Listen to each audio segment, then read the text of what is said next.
जय हिंद, वंदे मातरम। दोस्तों, हम सब क्लास 10th के मैथ में ट्राइंगल त्रिभुज के बारे में पढ़ रही हैं। इसमें देखिए आपको बहुत चीजों के बारे में बता दिया गया है।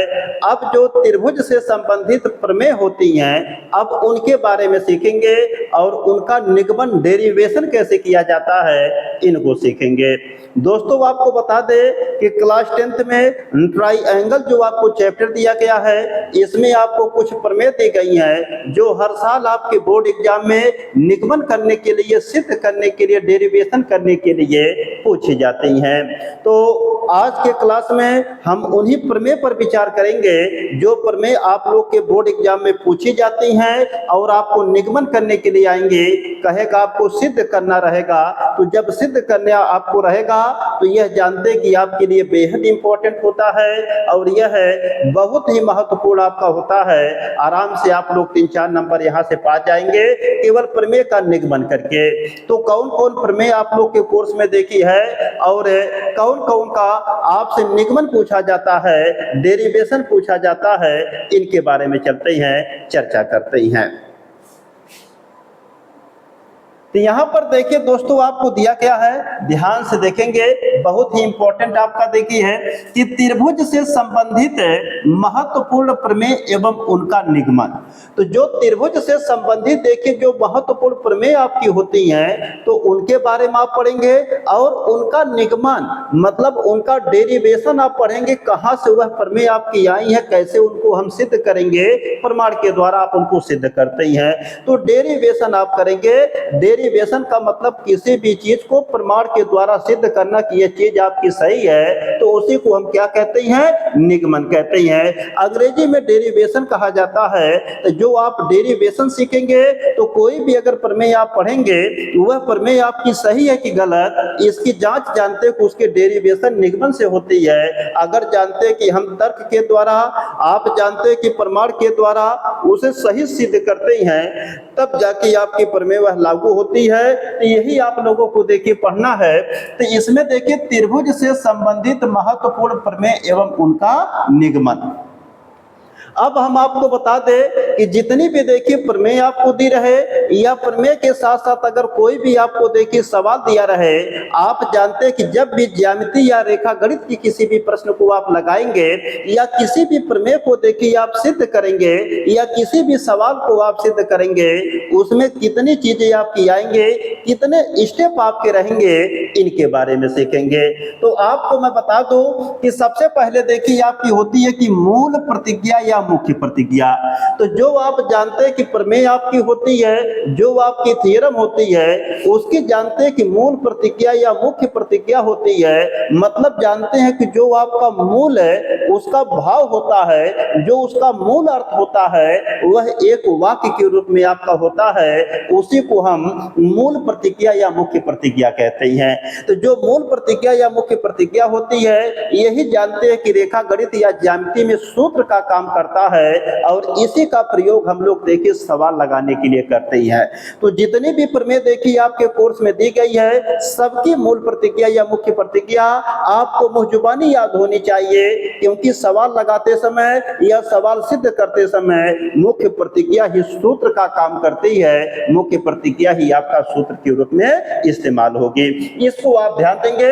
यह देखिए आपका जो है पहला पॉइंट, देखिए आपका जो है मूल प्रतिज्ञा या मुख्य प्रतिज्ञा है, इसको आप ध्यान देंगे, यह इंपॉर्टेंट आपका होता है। तो मूल प्रतिज्ञा या मुख्य प्रतिज्ञा का मतलब होता है जो आपका कथन दिया रहता है, जिस कथन को आप सिद्ध करते हैं या जो कथन आप जानते हैं कि सूत्र के रूप में प्रयोग करते हैं, उसी को हम मूल प्रतिज्ञा या मुख्य प्रतिज्ञा कहते हैं। तो मूल प्रतिज्ञा या मुख्य प्रतिज्ञा क्या होती है, यह जानते हैं कि प्रमेय का जो कथन होता है, प्रमेय का जो वाक्य होता है, वही जानते हैं कि आपकी मूल प्रतिज्ञा या मुख्य प्रतिज्ञा होती है। तो जितनी भी आपकी प्रमेय होती हैं, सभी प्रमेय की मूल प्रतिज्ञा या मुख्य प्रतिज्ञा होती है और सभी मूल प्रतिज्ञा या मुख्य प्रतिज्ञा आपको याद होनी चाहिए, क्योंकि सवाल लगाते समय इसी मुख्य प्रतिज्ञा या मूल प्रतिज्ञा का आप केवल प्रयोग करेंगे। तो यह आपका रहा मूल प्रतिज्ञा या मुख्य प्रतिज्ञा। इसके बाद देखिए दूसरी हेडिंग रहेगी आपका ज्ञात है या दिया है। अब देखिए अगर रेखा गणित या ज्यामिति संबंधित सवाल आप लगाते हैं, रेखा गणित या ज्यामिति संबंधित कोई भी सवाल आप लगाते हैं या कोई भी सवाल आप सिद्ध करते हैं, उसमें जो पहली हेडिंग आपकी होती है ज्ञात है या दिया है। तो आपको प्रश्न में देखिए क्या दिया गया है या प्रश्न में क्या आपको ज्ञात है, यह पहली हेडिंग आपकी होनी चाहिए। इस हेडिंग को आप डालेंगे। इस हेडिंग को डालने के बाद जो प्रश्न में आपको दिया रहेगा वहां से आप यहां पर लिख लेंगे। तो इसका मतलब पहली हेडिंग ज्ञात है या दिया है रहता है जब किसी भी प्रश्न को आप हल करेंगे, किसी भी प्रश्न को आप सिद्ध करेंगे, तो उसमें पहली हेडिंग आपकी दिया है या ज्ञात है। तो प्रश्न में जो दिया रहेगा या जो ज्ञात होगा वहां से इस हेडिंग के अंतर्गत हम लिखते हैं। तो इसको ध्यान देंगे, क्योंकि जानते हैं कि इसमें जितने भी सवाल होते हैं एक सिस्टमेटिक तरीके से लगते हैं, तो वही सिस्टमेटिक तरीका हम आपको बता रहे हैं।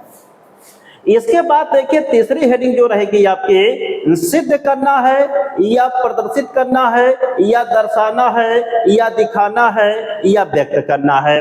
अब अगर कोई भी आपको देखिए प्रमेय सिद्ध करनी रहेगी या कोई भी प्रमेय आपको देखिए दर्शाना रहेगा कि यह सही है कि गलत, या कोई भी सवाल आपको दिया जाए वह आपको सिद्ध करना रहे, या आपको कोई भी देखिए सवाल आपको दिया रहे उसमें दर्शाने के लिए कहे, प्रदर्शित करने के लिए कहे, तो दूसरी जो हेडिंग देखिए आपकी अगली हेडिंग रहेगी कि सिद्ध करना है या प्रदर्शित करना है या दर्शाना है या दिखाना है या व्यक्त करना है। तो यह हेडिंग आप डालेंगे। तो इसमें से कोई एक हेडिंग रहेगी, यह आप जानते हैं कि प्रश्न के ऊपर निर्भर करेगा।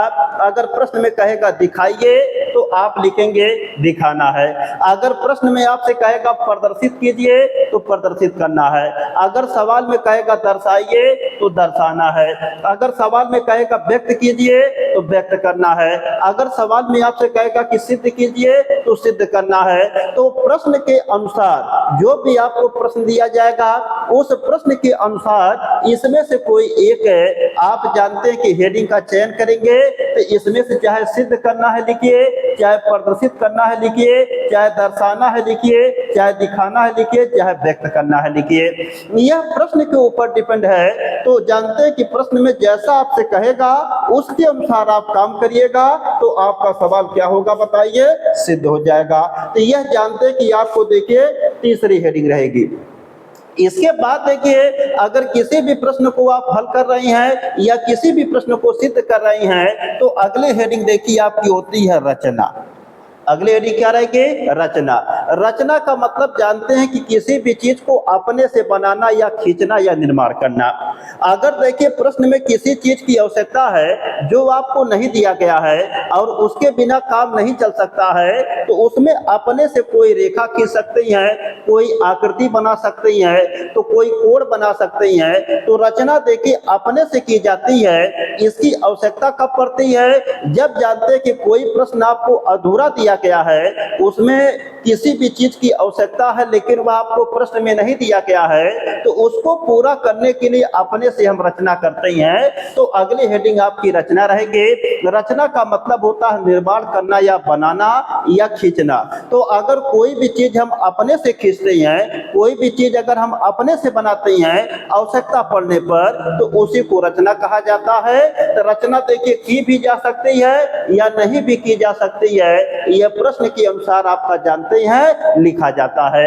अगर आवश्यकता पड़ेगी तो रचना आप कर सकते हैं, आवश्यकता नहीं पड़ेगी तो रचना नहीं करेंगे। इसके बाद जानते हैं कि आपकी अगली हेडिंग, लास्ट हेडिंग आपकी पड़ती है उपपत्ति या प्रमाण। अब देखिए जो उपपत्ति या प्रमाण होता है, उपपत्ति या प्रमाण हेडिंग डाल के इसमें अपने तर्क के द्वारा, अपने बुद्धि और विवेक के द्वारा हम किसी भी प्रश्न को सिद्ध करते हैं या किसी भी प्रश्न को जानते हैं कि क्या करेंगे, इसमें अच्छे तरीके से प्रमाण देके आप प्रूफ करेंगे, सिद्ध करेंगे। और यहाँ पर कोई अगर प्रमेय आपको दी गई है उस प्रमेय को भी जानते हैं कि यहाँ पर है, इस हेडिंग के अंतर्गत सिद्ध करेंगे। यह इतने स्टेप आपके रहे हैं। तो जब भी आप देखिए कोई भी रेखा गणित या ज्यामिति का प्रश्न हल करेंगे तो इतने देखिए हेडिंग का प्रयोग करेंगे, इसको ध्यान देंगे। ये मोस्ट इंपोर्टेंट चीज हम आपको बताई हैं। कोई भी देखिए रेखा गणित या ज्यामिति का सवाल आप लगाते हैं या कोई भी सवाल आप सिद्ध करते हैं या कोई प्रमेय आप सिद्ध करते हैं, तो इतने स्टेप से आपको देखिए गुजरना होगा, इतने स्टेप से आपको देखिए चलना होगा। यह सीरियल वाइज आपको देखिए सभी हेडिंग हम आपके सामने रख दिए हैं, तो इनको याद रखेंगे। यही ऐसे आपके हेडिंग है कि जिनका प्रयोग करके आप सवाल को लगाएंगे या सवाल को सिद्ध करेंगे या किसी प्रमेय को सिद्ध करेंगे। यह बेहद इंपॉर्टेंट आपके लिए है। तो इसका स्क्रीनशॉट लेके आप लोग नोट कर लीजिए।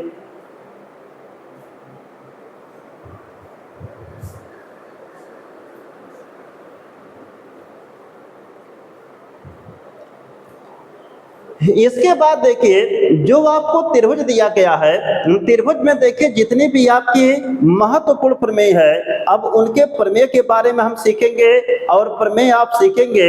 इसके बाद उनका डेरिवेशन निगमन आप लोगों को सिखाया जाएगा। निगमन दोस्तों बोर्ड एग्जाम में पूछा जाता है 3 या 4 नंबर में। मेहनत से आप लोग उसका डेरिवेशन सीखिएगा, क्योंकि यहाँ से आपको परीक्षा में क्वेश्चन आते ही हैं। तो चलते हैं आगे क्या क्या दिया गया है। अब आगे आपको बात करते हैं। यहाँ पर देखेंगे यह हेडिंग आपकी रहे, इस हेडिंग को आप याद रखेंगे। मोस्ट इंपॉर्टेंट ये चीजें हैं। कभी कभी देखिए 1 नंबर में जो आपकी प्रमेय होती है, उस प्रमेय की मुख्य प्रतिक्रिया ही लिखने के लिए आपको दे देता है। तो जितनी भी आपकी मूल प्रतिक्रिया या मुख्य प्रतिक्रिया होती है, वही आपको 1 नंबर में लिखने के लिए दे देगा। इसलिए जितनी भी आपकी प्रमेय है, सबकी मूल प्रतिक्रिया या मुख्य प्रतिक्रिया आप याद रखिएगा। तो चलते हैं त्रिभुज के अंतर्गत कौन कौन आपकी प्रमेय दी गई है, उनके बारे में सीखते हैं।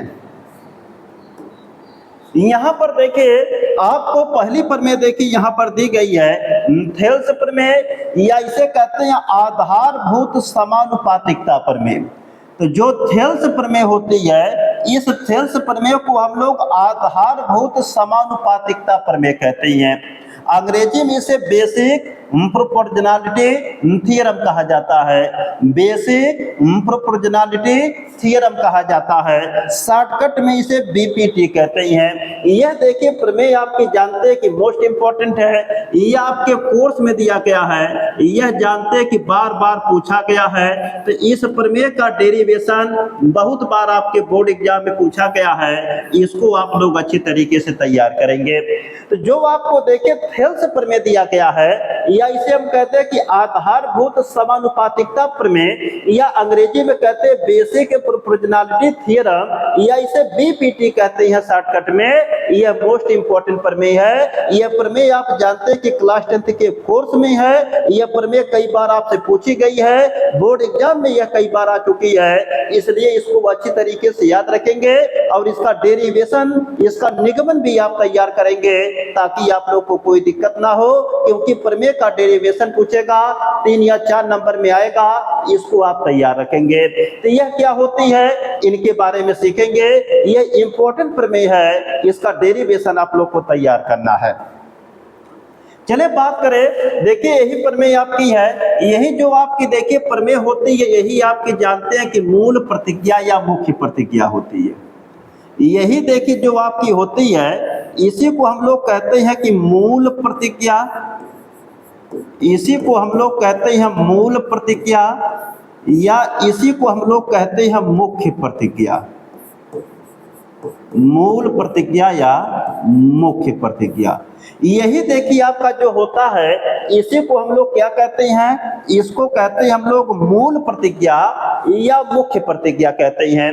1 नंबर में दे देगा कि आधारभूत समानुपातिकता प्रमेय की मुख्य प्रतिक्रिया लिखिए, या कह देगा कि थेल्स प्रमेय की मुख्य प्रतिक्रिया लिखिए। तो ऐसे क्वेश्चन 1 नंबर में आपसे पूछेगा कि आधारभूत समानुपातिकता प्रमेय की मुख्य प्रतिक्रिया लिखिए, या आपसे कह देगा कि आपसे थेल्स प्रमेय की मुख्य प्रतिक्रिया लिखिए। तो यही वाक्य अगर आप लिख देते हैं तो 1 नंबर आप पा जाएंगे। 1 नंबर का यहाँ से भी क्वेश्चन आपका बन सकता है, इसको ध्यान देंगे। तो क्या होती है देखिए, जो थेल्स प्रमेय या आधारभूत समानुपातिकता प्रमेय है, इसकी मूल प्रतिक्रिया या मुख्य प्रतिक्रिया क्या होती है, किसी त्रिभुज की एक भुजा के समांतर खींची गई रेखा उसकी अन्य 2 भुजाओं को जिन 2 बिंदुओं पर काटती है, वे बिंदु उन भुजाओं को समान अनुपात में विभाजित करते हैं। यह देखिए जानते हैं कि जो आधारभूत समानुपातिकता प्रमेय है या जो थेल्स प्रमेय है उसकी मूल प्रतिक्रिया या मुख्य प्रतिक्रिया है। यही देखिए आपको याद करना पड़ेगा। अगर यह आप याद कर लेते हैं तो यही जानते हैं कि जो मूल प्रतिक्रिया या मुख्य प्रतिक्रिया है 1 नंबर में आपको लिखने के लिए आता है बोर्ड एग्जाम में। अगर आपको नहीं लिखने के लिए आएगा तो 3 या 4 नंबर में आपको सिद्ध करने के लिए आ जाएगा। अगर तब भी नहीं आता है तो यह याद रखेंगे सवाल लगाते समय आपको सूत्र में के रूप में काम करेगा। तो जब भी आप त्रिभुज संबंधित प्रश्नों को हल करेंगे तो वहां पर यही जानते हैं कि जो आपको कथन दिया गया है यही जो मूल प्रतिक्रिया या मुख्य प्रतिक्रिया दी गई है यही सूत्र बनेंगे, यही सूत्र का काम करेगा। यही देखिए जानते हैं कि सूत्र होता है, यह सूत्र आपका फार्मूला है। तो रेखा गणित में देखिए कुछ अलग से फार्मूला नहीं होता है। तो रेखा गणित या ज्यामिति में जो सूत्र आपका होता है, जो फार्मूला आपका होता है वह प्रमेय की मूल प्रतिक्रिया या मुख्य प्रतिक्रिया ही होती है। तो जितनी भी आपकी प्रमेय होती है उस प्रमेय की जो मूल प्रतिक्रिया या मुख्य प्रतिक्रिया होती है वही सूत्र फार्मूला का काम करती है। इसको ध्यान देंगे। तो यहाँ पर देखिए यह आप याद रखें यह सूत्र है आपका कि किसी त्रिभुज की एक भुजा के समांतर खींची गई रेखा उसकी अन्य 2 भुजाओं को जिन 2 बिंदुओं पर काटती है वे बिंदु उन भुजाओं को समान अनुपात में विभाजित करते हैं। इसका मतलब इसको अगर हम संक्षेप में बताएं कि अगर कोई त्रिभुज आपको दिया गया है, अगर उस त्रिभुज में किसी भुजा के समांतर कोई रेखा खींचेंगे तो अन्य 2 भुजाओं का अनुपात क्या होता है? बराबर होता है। अगर कोई भी आपको त्रिभुज दिया गया है उसमें किसी भुजा के समांतर कोई रेखा खींचेंगे तो अन्य 2 भुजाओं का अनुपात आपस में बराबर होगा। यही आप जानते हैं कि थेल्स प्रमेय है या आधारभूत समानुपातिकता प्रमेय है। तो इसे सरल शब्दों में, आसान शब्दों में सीखेंगे कि जब किसी त्रिभुज में किसी भुजा के समांतर कोई रेखा खींची जाती है तो वह अन्य 2 भुजाओं को समान अनुपात या बराबर अनुपात में बांटती है, विभाजित करती है। तो यही प्रमेय आपकी है। तो इसको आप याद रखेंगे। इनका देखिए आपको डेरिवेशन पूछेगा, निगमन पूछेगा। डेरिवेशन या निगमन हम अगले लेक्चर में आपको बताएंगे।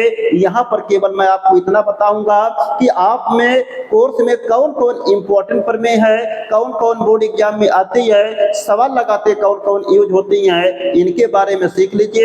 फिर इनका डेरिवेशन आप लोगों को नेक्स्ट लेक्चर में मिलेंगे। तो यह रही इसका देखिए आपसे डेरिवेशन पूछा जाता है तो इसका आपसे देखिए इसका डेरिवेशन आपसे पूछा जाएगा, इसका डेरिवेशन या देखिए इसका निगमन आपसे पूछा जाएगा, इसका निगमन आपसे पूछा जाएगा। तो डेरिवेशन या निगमन यहां से पूछ सकता है। यह प्रश्न पूछेगा, यह आपसे कहेगा कि मूल प्रतिक्रिया या मुख्य प्रतिक्रिया ज्ञात कीजिए, लिखिए। यह पूछेगा तो मूल प्रतिक्रिया या मुख्य प्रतिक्रिया लिखने के लिए आएगा तो 1 नंबर का पूछेगा। अगर देखिए डेरिवेशन निगमन करने के लिए कहेगा, माने सिद्ध करने के लिए कहेगा तो 3 या 4 नंबर में आपका पूछेगा। यही देखिए आप इसको याद रखेंगे, यह इंपॉर्टेंट है। इसका डेरिवेशन आपको नेक्स्ट लेक्चर में मिलेगा। आगे बात करें और कौन कौन इंपॉर्टेंट प्रमेय है। इसके बाद देखिए अगर हम बात करें कि थेल्स विलोम प्रमेय आपको दी गई है तो थेल्स विलोम प्रमेय के बारे में सीखेंगे। तो थेल्स विलोम प्रमेय क्या होती है या इसे कहते हैं आधारभूत समानुपातिकता विलोम प्रमेय। अंग्रेजी में कहते हैं अपोजिट बेसिक प्रोपोर्शनैलिटी थ्योरम कहा जाता है। शॉर्टकट में कहेंगे अपोजिट बीपीटी। तो यह देखिए दूसरी प्रमेय है और यह जो दूसरी प्रमेय देखिए आपकी है यह भी प्रमेय आपकी जानते हैं कि मोस्ट इंपोर्टेंट प्रमेय है। यह जो आपकी देखिए प्रमेय है ये भी जानते हैं कि मोस्ट इंपोर्टेंट प्रमेय है। यह भी देखिए पूछी जाती है बोर्ड एग्जाम में, यह मोस्ट इंपोर्टेंट प्रमेय है। यह आपकी देखिए मोस्ट इंपॉर्टेंट प्रमेय है। तो जो देखिए आपको दिया गया थेल्स विलोम प्रमेय या आधारभूत समानुपातिकता विलोम प्रमेय या अपोजिट बेसिक प्रोपोर्शनैलिटी थ्योरम या अपोजिट बीपीटी, यह जो प्रमेय आपकी होती है ये भी देखिए मोस्ट इंपॉर्टेंट आपकी प्रमेय है। ये भी प्रमेय आपके बोर्ड एग्जाम में इसका चाहे मूल प्रतिज्ञा या मुख्य प्रतिज्ञा लिखने के लिए 1 नंबर में पूछा जाता है, चाहे 3 या 4 नंबर में इसका डेरिवेशन निगमन पूछा जाएगा, मतलब सिद्ध करना रहेगा इस प्रमेय को। यह प्रमेय आपकी इंपॉर्टेंट है, बोर्ड एग्जाम में यह पूछा जाएगा, यह आपके कोर्स में है, तो इसको आप ध्यान देंगे। यह होती क्या है इसके बारे में थोड़ा चर्चा करेंगे। यहां पर देखिए आपको प्रमेय 2 दी गई है। यही देखिए आपको प्रमेय 2 जो आपको दी गई है यह आपका जानते हैं कि मोस्ट इंपॉर्टेंट आपका देखिए है, इसको सीखेंगे अच्छे तरीके से।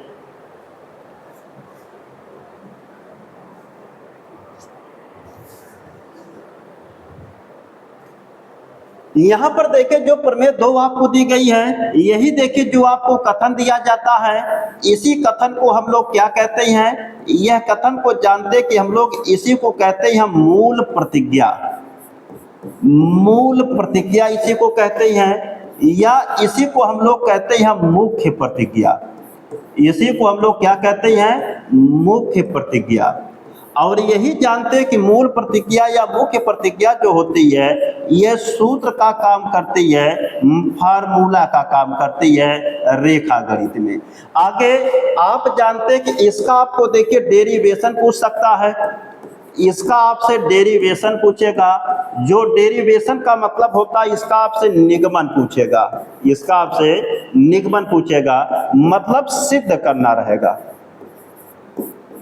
सिद्ध करना रहेगा, यह देखिए पूछेगा। तो इसमें जानते हैं कि 2 टाइप के क्वेश्चन मिले। अगर देखिए सिद्ध करना रहेगा तो 3 या 4 नंबर का पूछेगा, अगर केवल आपको यह लिखने के लिए कहेगा तो 1 नंबर का पूछेगा। तो इसको ध्यान से देखिए कि जो आपको थेल्स विलोम प्रमेय या आधारभूत समानुपातिकता विलोम प्रमेय आपको दी गई है, यह देखिए प्रमेय 2 आपकी है। ध्यान से देखेंगे यह होती क्या है, यदि कोई ऋजु रेखा एक त्रिभुज की 2 भुजाओं को समान अनुपात में विभाजित करती है तो वह रेखा तीसरी भुजा के समांतर होती है। मतलब थेल्स प्रमेय का विलोम उल्टा है, जो अभी प्रमेय आपको बताएं सेम उसका उल्टा है। तो यह देखिए आपका पूछा जाता है, यह बोर्ड एग्जाम में आपके कई बार पूछा गया है। यह जानते हैं कि आपका यह प्रमेय जो आपकी यह देखिए 2024 में जानते कि पूछी गई है, यह 2024 में यह पूछी गई है। तो यह बहुत आपकी जानते हैं कि इंपॉर्टेंट यह प्रमेय है, मोस्ट इंपॉर्टेंट प्रमेय है। इसको आप देखिए तैयार रखेंगे, इसका डेरिवेशन पूछा गया था 2024 में। तो यह देखिए जो प्रमेय आपको दी गई है, तो इसमें यदि कोई ऋजु रेखा किसी त्रिभुज की 2 भुजाओं को समान अनुपात में विभाजित करती है तो वह रेखा तीसरी भुजा के समांतर होती है। अगर आपको कहेगा कि थेल्स विलोम प्रमेय की मुख्य प्रतिज्ञा लिखिए, या कहेगा कि थेल्स विलोम प्रमेय की जो मुख्य प्रतिज्ञा लिखिए, या कहेगा आपसे आधारभूत समानुपातिकता विलोम प्रमेय की मुख्य प्रतिज्ञा लिखिए, यही आप जानते हैं कि जो वाक्य आपको दिया गया है यही अगर आप लिख देंगे तो 1 नंबर आप पा जाएंगे।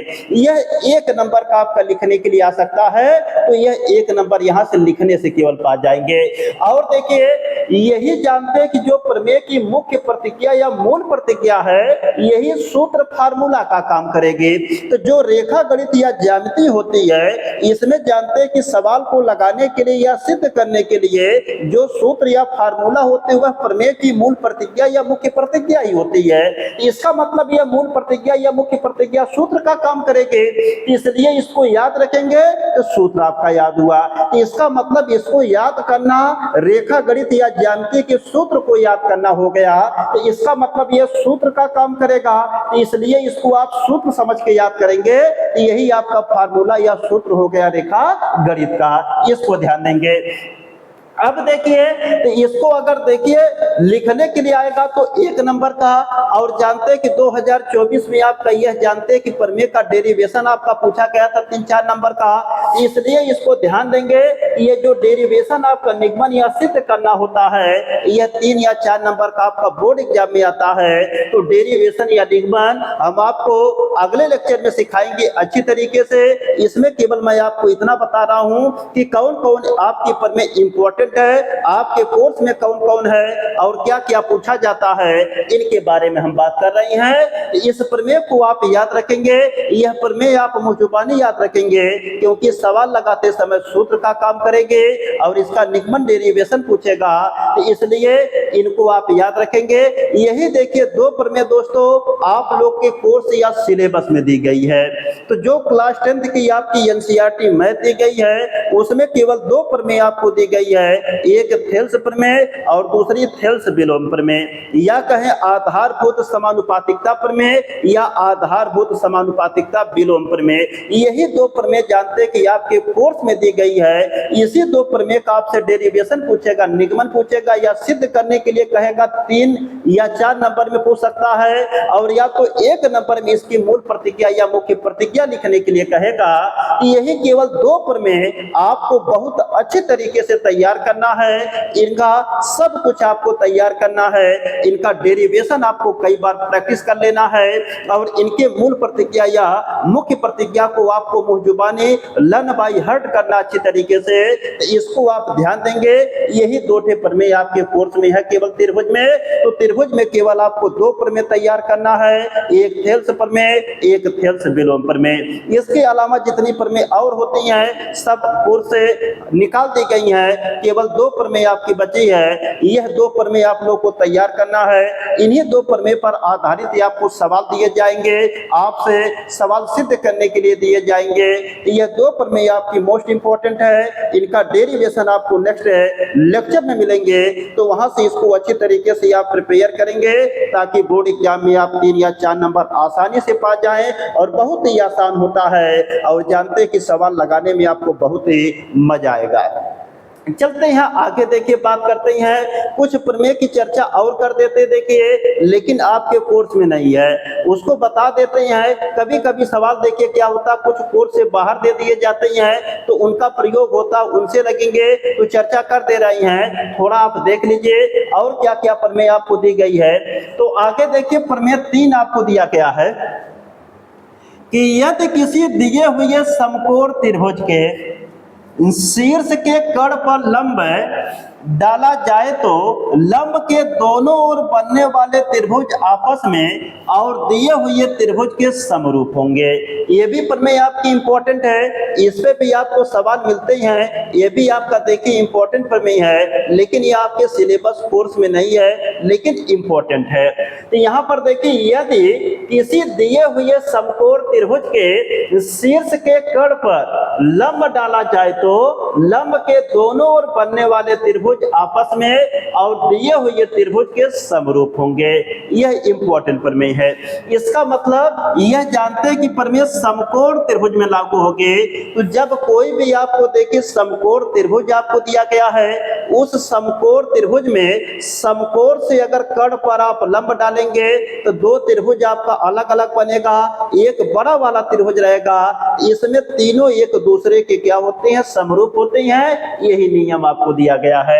तो इसमें यदि किसी दिए हुए समकोण त्रिभुज के शीर्ष के कड़ पर लंब डाला जाए तो लंब के दोनों ओर बनने वाले त्रिभुज आपस में और दिए हुए त्रिभुज के क्या होंगे, समरूप होंगे।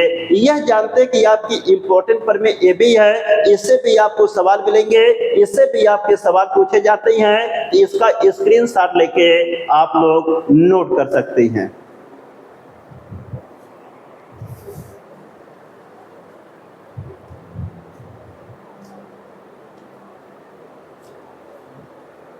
अगर आगे देखिए हम बात करें तो ध्यान से समझेंगे आगे क्या क्या दिया गया है, इसको अच्छी तरीके से आप लोग समझेंगे। यहाँ पर देखिए आपको दिया गया है कि दो समरूप त्रिभुजों के क्षेत्रफलों की प्रमेय। तो दो समरूप त्रिभुजों के क्षेत्रफलों की प्रमेय क्या होती है, इनके बारे में जानेंगे। तो दो समरूप त्रिभुजों के क्षेत्रफलों की प्रमेय, अगर देखिए दो समरूप त्रिभुज आपको दिए गए हैं, उनके क्षेत्रफलों की प्रमेय क्या होती है, इनके बारे में अच्छे तरीके से सीखेंगे। तो चलते हैं, चर्चा करते हैं।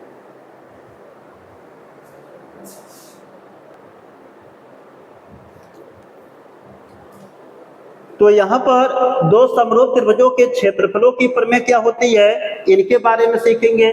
यह देखिए आपकी प्रमेय होती है, ध्यान से देखेंगे, इसकी मूल प्रतिज्ञा या मुख्य प्रतिज्ञा देखिए कि दो समरूप त्रिभुजों के क्षेत्रफलों का अनुपात उनकी संगत भुजाओं के वर्गों के अनुपात के बराबर होता है। यह देखिए एक प्रमेय आपकी होती है। यह जानते हैं कि आपकी दो समरूप त्रिभुजों के क्षेत्रफलों की प्रमेय के मूल प्रतिज्ञा, यह देखिए आपकी मूल प्रतिज्ञा या आपकी जानते हैं कि मुख्य प्रतिज्ञा होती है। यह मूल प्रतिज्ञा या आपकी जानते हैं कि आपकी मुख्य प्रतिज्ञा होगी। इसको ध्यान देंगे, यह आपकी मूल प्रतिज्ञा या मुख्य प्रतिज्ञा है कि यह क्या है कि दो समरूप त्रिभुजों के क्षेत्रफलों का अनुपात उनकी संगत भुजाओं के वर्गों के अनुपात के बराबर होता है। यह दो समरूप त्रिभुजों के क्षेत्रफलों की प्रमेय होती है। अगर आपको दो समरूप त्रिभुजों के क्षेत्रफलों से सवाल आपका मिलेगा तो उनको जानते हैं कि इस प्रमेय से आप लगाएंगे, इस मूल प्रतिज्ञा या मुख्य प्रतिज्ञा से लगाएंगे।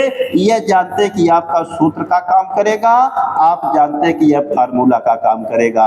यह जानते हैं कि आपकी मूल प्रतिज्ञा या मुख्य प्रतिज्ञा होती है। और जानते हैं कि त्रिभुज में या किसी भी रेखा गणित या ज्यामिति में जो प्रमेय आपकी होती है, वही जानते हैं कि उसकी जो मूल प्रतिज्ञा या मुख्य प्रतिज्ञा होती है, वही आप जानते हैं कि प्रमेय या सूत्र होती है।